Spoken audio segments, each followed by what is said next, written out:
Udaipur files movie पर रोक लगा दी गई है, और रोक लगाई है उस दिल्ली हाई कोर्ट ने जिसके जज यशवंत वर्मा के घर बोरे भर भर कर नोट मिले थे। नुपुर शर्मा की पोस्ट शेयर करने मात्र पर उदयपुर के कन्हैयालाल टेलर की हत्या करने वाले मोहम्मद गौश और मोहम्मद रियाज को ढेरों सबूत होने के बावजूद 3 साल में सजा मिलना तो दूर, गवाहों की पेशी तक नहीं हुई है। परंतु मर्डर को दिखाने वाली फिल्म पर मात्र 3 दिन में रोक लगा दी कट्टरपंथी मौलाना मदनी की पिटीशन पर। लोग कहने लग गए हैं देश में मोदी सरकार से ज्यादा ताकत कपिल सिब्बल, अभिषेक मनु सिंघवी और प्रशांत भूषण जैसे दलालों की है। सरकार बटला हाउस, ओखला और हल्द्वानी जैसे अनेक क्षेत्रों में बांग्लादेशी और रोहिंग्या घुसपैठियों के अवैध कब्जों पर बुलडोजर चलाती है, सुप्रीम कोर्ट रोक लगा देता है। सरकार वक्फ संशोधन विधेयक पारित करती है, सुप्रीम कोर्ट इन दलालों के कहने पर कानून पर रोक लगा देता है। सरकार कांवड़ यात्रा के मार्ग में दुकानों पर पट्टिका लगाने को कहती है, सुप्रीम कोर्ट रोक लगा देता है। सरकार अपराधियों और कट्टरपंथियों के खिलाफ बुलडोजर एक्शन शुरू करती है, सुप्रीम कोर्ट रोक लगा देता है। फर्जी गांधी राहुल को 2 साल की सजा मिलती है, सांसदी चली जाती है, सुप्रीम कोर्ट रोक लगा देता है। गुजरात दंगों के नाम पर दुनिया भर से करोड़ों रुपए का गबन करके उस रकम को डकार जाने वाली तीस्ता सीतलवाड़ की गिरफ्तारी तय होती है। सुप्रीम कोर्ट सिब्बल के कहने पर आधी रात को रोक लगा देता है।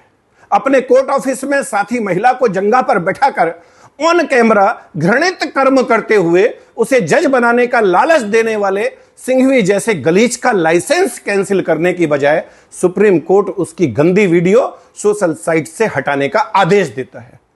मतलब चल क्या रहा है भाई इस देश में? सरकार का कोई रसूख मानता है कोर्ट या नहीं?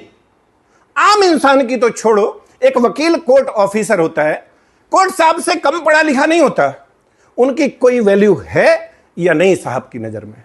हिंदू की तो खैर कोई औकात है ही नहीं इनकी नजर में। देश के प्रधानमंत्री जिनकी लोकप्रियता वर्ल्ड लीडर की है, लगातार तीसरी बार चुनकर आए हैं, आवश्यकता से अधिक आदर सम्मान दे रहे हैं, वो भी नहीं पच रहा है जज साहब लोगों को। देश में हिंदू बहन बेटियों के साथ लव जिहाद पर आप आंख मूंद लेते हो, मौन हो जाते हो आप जबरन धर्म परिवर्तन पर, तुष्टीकरण पर और जनसंख्या असंतुलन पर। बांग्लादेशी और रोहिंग्या घुसपैठियों पर सरकारी कार्रवाई शुरू होते ही आपकी छाती में दूध उतर आता है। परंतु 5.5 लाख कश्मीरी पंडित अपने ही गांव घर से पलायन करने पर मजबूर कर दिए गए, आप शांत बैठे रहे। कोई इतना एक तरफा कैसे हो सकता है जज साहब? कैसे? आप भी इंसान हो, एक बार दिल पर हाथ रखकर सोचो कि आप और आपका पूरा परिवार, कुनवा खानदान और पूरा का पूरा गांव उजाड़ दिया जाए, भगवान कभी ना करे आपकी बहन, आपकी बेटी के साथ कश्मीरी पंडित गिरजा टिक्कू की तरह सामूहिक दुराचार हो। उसे नग्न अवस्था में जननांग के बीचों बीच आरा मशीन से जीवित ही बीच में से चीर दिया जाए, आपके भाई, आपके जवान बेटे की आपकी आंखों के सामने हत्या कर दी जाए, आपको आपके गांव, आपके शहर, आपके जिले से ही नहीं, आपके राज्य से भी आपको जान बचाकर भागना पड़े और 35 साल दर दर की ठोकर खाकर अपने ही देश में शरणार्थी बनकर रहना पड़े, आप कैसा महसूस करेंगे?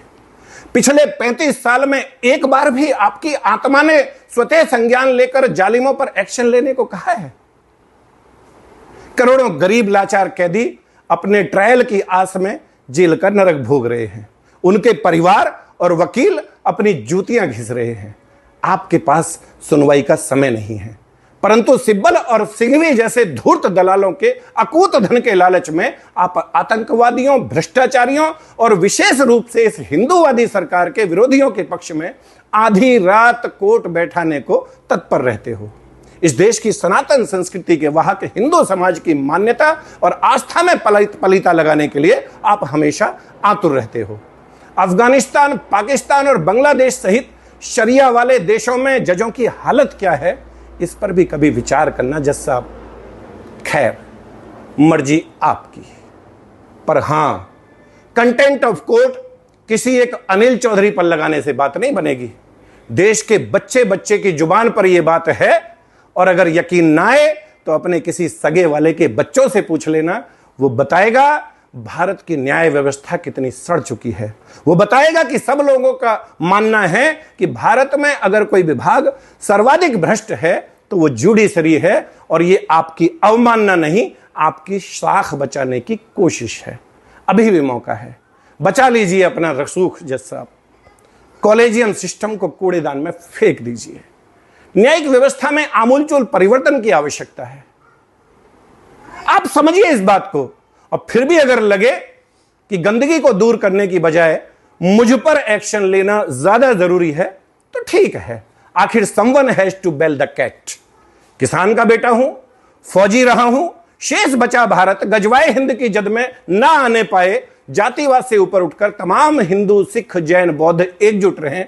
रोजाना 18 घंटे इस विषय पर काम करता हूं।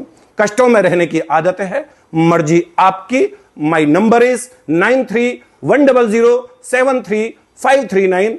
वंदे मातरम। भारत माता की